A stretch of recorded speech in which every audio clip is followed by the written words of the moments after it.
अस्सलाम वालेकुम नाज़रीन, मैं हूं आपका मेज़बान ताहिर विकी और आप देख रहे हैं हमारा प्रोग्राम बेलगाम। नाज़रीन, हमारी हद तक कोशिश ये होती है कि हम एक नए मौजू के साथ आपके सामने आएँ। आज का हमारा मौजू है अंडरवर्ल्ड क्या है। आइए हम अपने साथी शेख उस्मान साहब के साथ आज अंडरवर्ल्ड पे बात करते हैं। शेख साहब, आपको खुश आमदीद कहते हैं स्टूडियो में। और शेख साहब, ये अंडरवर्ल्ड क्या है?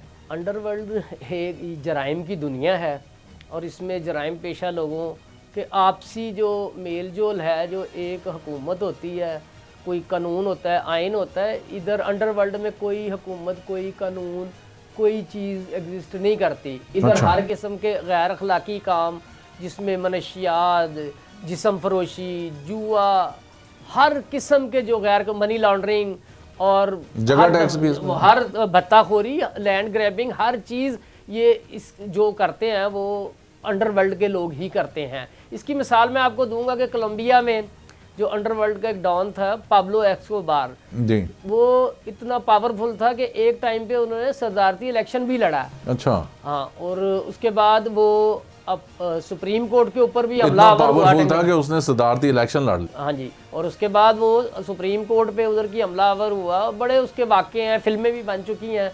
तो ये वो अंडरवर्ल्ड का डॉन ही था वो। ये पाब्लो एस्कोबार इतना मजबूत था और इतना ताकतवर था कि इसने एक मरतबा अपने हरीफ जो सदारती इलेक्शन में उम्मीदवार थे उसको मरवाने के लिए कोलंबियन एयरलाइन का त्यारा तक तबाह कर दिया था। वो तो मुखालिफ की खुशकिस्मती थी कि वो जहाज में नहीं था और इस हद तक ताकतवर था। ये कि अंडरवर्ल्ड इतना मजबूत होता है।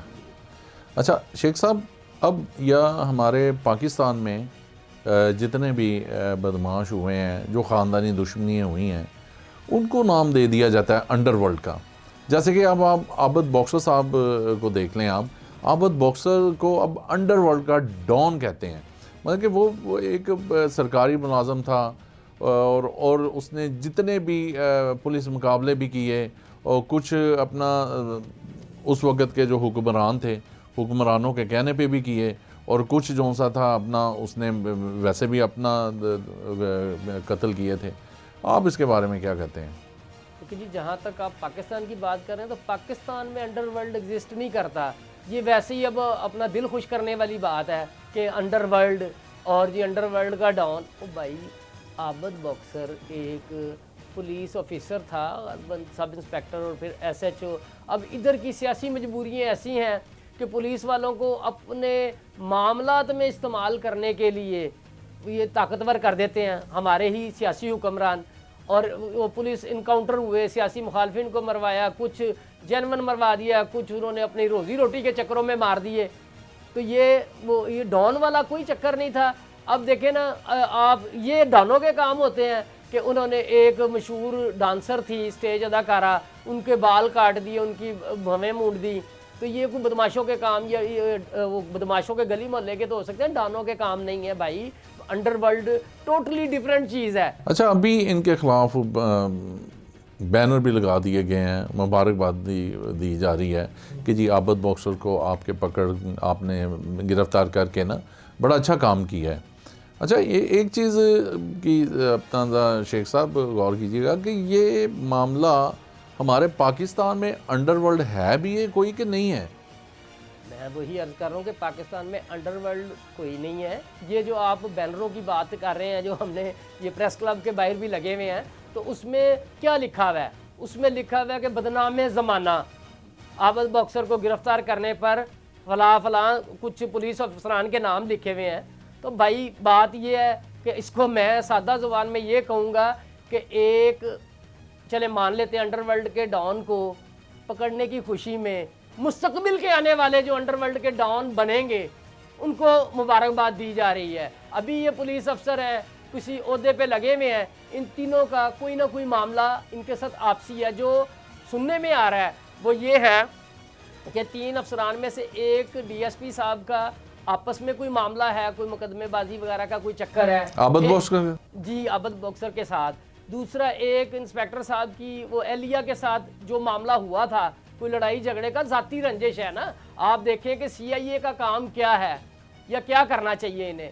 ये इनके शायान शान नहीं है। अब एक ग्रुप जो है वो उनको उठा रहा है, एक आबद बॉक्सर को उठा रहा है। ओ भाई, कर क्या रहे हो आप? शेख साहब ये इसके अपना आबद बॉक्सर के गिरफ़्तार होने पर मस्जिदों में ऐलान भी किया गया कि भी जिस को आबद बॉक्सर से कोई प्रॉब्लम थी या जहाँ पे इसने कोई कब्ज़ा किया हुआ है तो वो डायरेक्टली पुलिस से आके रब्ता करे। भाईजान इससे मैं तो ये मस्जिदों में ऐलान करवाना रंगबाजी समझता हूँ। इससे पहले भी लाहौर के एक साहब के बारे में मस्जिदों में ऐलान किए गए थे, उनको गिरफ़्तार भी किया। कितने केस हुए उनके ऊपर, कितनी सज़ा हुई, कितनी जगह वागजार कराई गई, कितना पैसा उनसे निकलाया गया। भाईजान इधर ख़बरें ये हैं कि अभी गालबन कल आज रिमांड लिया है आबद बॉक्सर का। उससे पहले तो ये इनकार कर रहे थे, जो FIR का मतलब है पेश ही नहीं किया था। FIR में लिखा गया कि जी ये गए हैं उसके घर पे कोई 150 एहलकार और उधर वो एक मुलाजम से क्लैशनकोफ छीन के फायरिंग करता हुआ दौड़ गया। हालांकि उसी दिन से अच्छा एक चीज़ और भी है शेख साहब, इसकी गिरफ्तारी जौन सी है ना सोशल मीडिया पे आ रहा था कि कसूर से डाली है कि ये भाग गया था तो ये इसको ना कसूर से पकड़ा। भाई आबद बॉक्सर कहीं भी नहीं भागा, उनके घर से अरेस्ट किया गया, उनकी मिसेस का बयान। अब देखे ना, इसको तोड़ना मरोड़ना जो चाहे वो इधर होता है, पाकिस्तान है भाई। इधर देखें आबद बॉक्सर को गिरफ्तार उसी दिन कर लिया गया था। उसके बाद रात को 2 बजे एक बड़े प्राइवेट चैनल के ऊपर खबर ब्रेकिंग न्यूज़ के तौर पर चल रही थी कि आबद बॉक्सर से तफ्तीश की गई है। उसके बाकायदा वो जो डिटेल थी वो नशर की गई है कि इसमें एक बहुत बड़े कोई करेंसी डीलर हैं जिनके साथ मिलके इन्होंने अरबों रुपए की मनी लॉन्ड्रिंग की है। इसके बाद 5-6 क्लब बता दिए कि अच्छा शेख साहब एक चीज़ और है, ये जो अरबों रुपए की मनी लॉन्ड्रिंग है इसमें हो सकता है कि सियासतदानों का हाथ भी हो।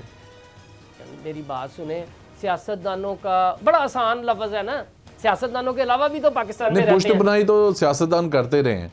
अब ये देखें हमारे यहाँ पे ज़्यादातर बदमाश या जो भी इस तरह के डॉन बने हैं उसकी पुष्ट बनाई पुलिस ने की है या सियासतदान ने की है? सियासतदान अब ये देखें कि जनरल ज़ियाउल हक साहब ने जब मार्शल लॉ लगाया, तलबा तंजीमों पे पाबंदी लग गई।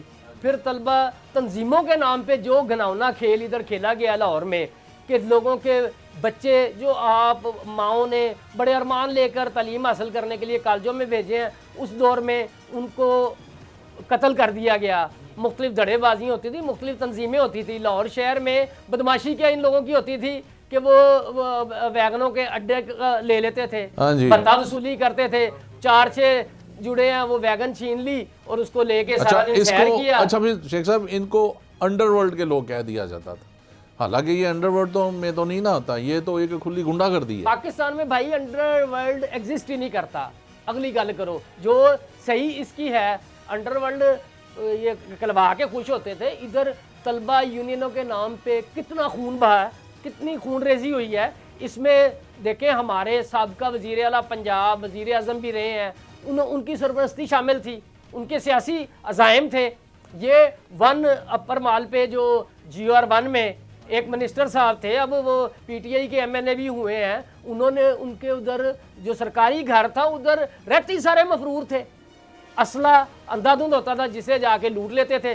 फिर जब उनकी दीदा दिलेरी बढ़ी, पहले वैगने खाली करवा लेते थे, छोटा मोटा मामला कोई मुफ्त कड़ाई खा ली या कोई इस तरह की बकबक झकझक तो चलती थी। और उसके बाद इन्होंने अगवा बराए तवान जमीनों का मामलों में फिर आस्ता आस्ता उनका हाथ खुलता गया। नहीं आप जिस मिनिस्टर की बात कर रहे हैं उसका नाम लेना पसंद करेंगे यार? देखें मेरी बात सुने, इसका डॉक्यूमेंट्री एविडेंस नहीं है लेकिन पूरा शहर जानता है, तो मैं किसी का नाम क्यों लूँ जब अगर हर बंदे को पता है।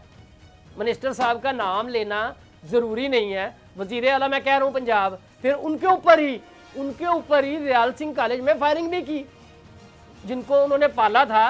फिर उसके बाद जब उनका मकसद पूरा हो जाता था इनकाउंटर कर दिया जाता था। आपको अब शायद ये नहीं पता कि ये जो पुलिस अफसरान है, मैं नाम नहीं लेता, इनको एक अफसर ने साबिक गवर्नर पंजाब जो सलमान तसीर हुआ करते थे, उनको तगड़ा बंदा था, MP MNA का, पीपल्स पार्टी के MP भी रहे थे, उनको मुस्तफाबाद थाने में तशद्दुद का निशाना बनाया। जनाब आसिफ अली जरदारी साहब से तफ्तीश करने के लिए इधर अभी हालिया दिनों में आईजी सिंध फौत हुए हैं जिनका ताल्लुक पंजाब से था, तो उन्होंने बदनामे ज़माना पुलिस अफसर को तफ्तीश करने के लिए आसिफ जरदारी से बुला लिया था। भाई कौन से शहर में फिर रहे हो? अगर आसिफ अली जरदारी साहब जैसा बंदा नाम नहीं ले सकता तो कहाँ राजा भोज और कहाँ गंगू तेली, हम क्या कर सकते हैं? पाकिस्तान में ये जितने भी अपना मामला हुए हैं ये कत्ल गारत के, इसके पीछे पुलिस का बहुत ज़्यादा हाथ है। जो पुलिस मुकाबले हुए हैं और जो इसमें सियासतदानों और पुलिस का बहुत ज़्यादा रोल रहा है। अच्छा, एक चीज़ और है शेख साहब कि MQM भी एक दौर में बड़े इसने भी कत्ल गारत की थी, इसके बारे में आप क्या कहते हैं? देखिए जी, MQM का आप कह सकते हैं, लेकिन अंडरवर्ल्ड उसे भी मैं नहीं समझता। उसमें क्या होता था कि उन्होंने एक चंदा के नाम पे पर्ची भेजते थे, चंदा सेक्टर इंचार्जेस वगैरह थे, वो देख लेते थे, तगड़ी असामी उनसे भत्ता मांग लेते थे। अब उसकी बड़ी जो भयानक तरीन शक्ल थी वो ये बल्दिया फैक्ट्री वाला हादसा था जिसमें सैकड़ों मजदूरों को जिंदा जला दिया गया। उसका फैसला कोई नहीं हुआ भाई, हुआ तो वो अब आज की जो MQM लंदन से लातल्लकी कर चुके थे वो साथ खड़े हुए उनके, वो कहते हैं हम साथ खड़े हैं, केस चलाएं आप। तो वो उसका सदेबाब तो किया था वो जनरल नसीरुल्लाह बाबर साहब ने। शेख साहब इतना अरसा हो गया है और अभी फिर केस चले तो इसका फैसला क्या होना है? वो तो फिर आप ज्यादा इंडियन फिल्मों से अपना। अच्छा शेख साहब, हमने इंडियन फिल्म की बात की, इंडिया के भी एक बहुत अपना मशहूर, उनको डॉन का नाम दे दिया गया था और फिल्म इंडस्ट्री में भी बड़े बासर रहे हैं और दीगर, दाऊद इब्राहिम, उसके बारे में आप क्या कहते हैं? देखिए जी, इंडिया में नो डाउट अंडरवर्ल्ड है और बड़ा तगड़ा वो अंडरवर्ल्ड बड़े है। एक मुंबई कमजोर से घराने से था। मुंबई के जो अंडरवर्ल्ड है वो बड़ा मशहूर है पूरी दुनिया में और उसमें दुश्मनी है और उसकी वो जो अंडरवर्ल्ड के डॉन की सीट लेने के लिए बड़ी कत्लो गारत हुई है। और उसमें वो खाली भाईजान, इससे फिल्म इंडस्ट्री भी आ जाती है और ये जो भत्ता माफिया है, जो इसमें जो जुआ माफिया है, उसमें बड़ा यानी कि कलीदी किरदार है इसका माफिया का। अच्छा शेख साहब, सब ठीक है, ये ठीक है आप जो भी कह रहे हैं, लेकिन अब आबद बॉक्सर का क्या बनेगा? इस वक्त कहाँ है और ये बैनर लगा दिए गए हैं? देखें जी, इस वक्त तो वो CIA की हिरासत में है, 7 रोज़ा रिमांड लिया गया उनका, साथ ही मसाजिद में ऐलान करा दिए गए हैं कि उनसे मुतासरा लोग जो हैं वो अपनी कंप्लेंट लॉन्च करवा सकते हैं। नहीं सर, अभी भी है। और भाई, पाकिस्तान में लाहौर में अंडरवर्ल्ड कोई नहीं है, क्या कर रहे हैं आप? अंडरवर्ल्ड के ये काम होते हैं कि वो सोशल मीडिया पे इंटरव्यू दे रहे हैं। कभी अंडरवर्ल्ड के डॉन का इंटरव्यू सुना है आपने? हाँ नहीं है, ये आप बिल्कुल सही कह रहे हैं। पाकिस्तान में इसका मतलब आपके कहना ये है कि पाकिस्तान में अंडरवर्ल्ड नाम जैसी कोई चीज़ ही नहीं।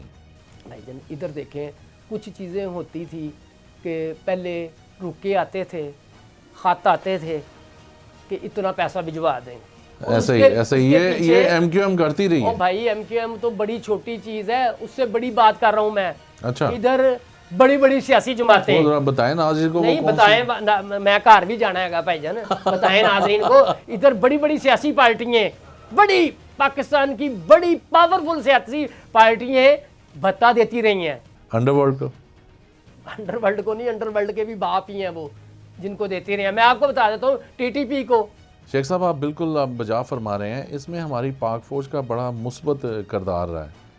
तो आप ज़रा नाज़रीन को बताएं कि अफ़गानिस्तान के साथ भी हम अगर जो भी मामला हुए थे वो भी मैं समझता हूँ एक अंडरवर्ल्ड का ही हिस्सा रहा है, लेकिन हमारी पाक फ़ौज जिंदाबाद जिन्होंने ये सारे सिलसिलों को रोका हुआ है।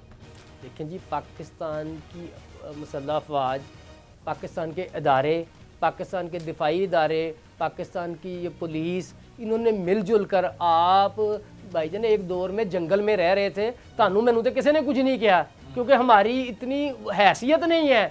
इधर तो बड़े बड़े लोगों से करोड़ों रुपए में, आप देखें ना, साहबका गवर्नर पंजाब के बेटे को अगवा कर लिया, कितना अरसा रह कर आया। हाँ, बिल्कुल बिल्कुल। सलमान तसीर साहब का बेटा किधर था? वो सारी स्टोरियां 6 हाथ बिक गया, कभी उज़्बेक तालिबान को, कभी किसी को। यूसुफ रजा गिलानी साहब के बेटे, यूसुफ रजा गिलानी साहब का भी बेटा चला गया। ये आज सारा क्रेडिट जाता है पाकिस्तान की फौज को, उसके दिफाई इदारों को, एजेंसियों को, जिसने शबाना रोज मेहनतें करके अपने नौजवानों की, जवानों का नजराना दिया है जानों का, और इसके ऊपर कंट्रोल किया है। अगर आपके बॉर्डर के ऊपर सख्ती ना हो तो भाईजान इधर रोज़ आपको और मेरे हमें उन्होंने टांगा हो, ये तो बड़ा कंट्रोल किया, ये भी एक शक्ल माफिया की शक्ल ही थी। आप देखें कि बड़ी लंबी स्टोरी है इसके ऊपर फिर किसी दिन, और आप स्टेप बाय स्टेप आए। अब आपने अचानक ही हमला किया है कि अंडरवर्ल्ड लाहौर में अंडरवर्ल्ड नाम की कोई चीज़ नहीं है। जराइम पेशा लोग कह सकते हैं अपनी अपनी फील्ड के हैं, वो करते हैं, उनका सदेबाब भी होता रहता है, अदारे भी अपना काम कर रहे हैं अल्हम्दुलिल्लाह। और इसमें इसके पीछे जो भी है, लेकिन मैं इतना पावरफुल नहीं समझता। इधर दो ग्रुपों में दुश्मनी होती है, आप उसे अंडरवर्ल्ड कर देते हैं। खानदानी भी दुश्मनी को अंडरवर्ल्ड में दुश्मनी होती है, लोग एब्सकॉन्डर हो जाते हैं, इश्तिहारी हो जाते हैं। पहले इलाका गैर से चले जाते सी, उधर अल्हम्दुलिल्लाह अब कोई पाकिस्तान में इलाका गैर नहीं है। शुक्रिया अपना शेख साहब, आपका बहुत शुक्रिया, बड़ा अच्छा लगा आज के इस टॉपिक पे आपके साथ बात करके। तो नाज़रीन, जैसे शेख साहब ने कहा कि लाहौर में कोई अंडरवर्ल्ड नहीं है, मैं समझता हूँ पाकिस्तान में नहीं है, लेकिन फिर भी अब जो आबिद बॉक्सर साहब को जो पकड़ा गया है, गिरफ़्तार हैं, अब उनके साथ क्या होता है, उनके पास कौन से राज हैं, ये जैसे ही हमें भी कोई इन्फॉर्मेशन मिली तो आप तक हम ज़रूर पहुंचाएंगे। इसके साथ ही मुझे और मेरे साथी शेख उस्मान को इजाज़त दीजिए। अगले प्रोग्राम पे फिर मुलाकात होगी एक नए मौजू के साथ। अल्लाह हाफ़िज़।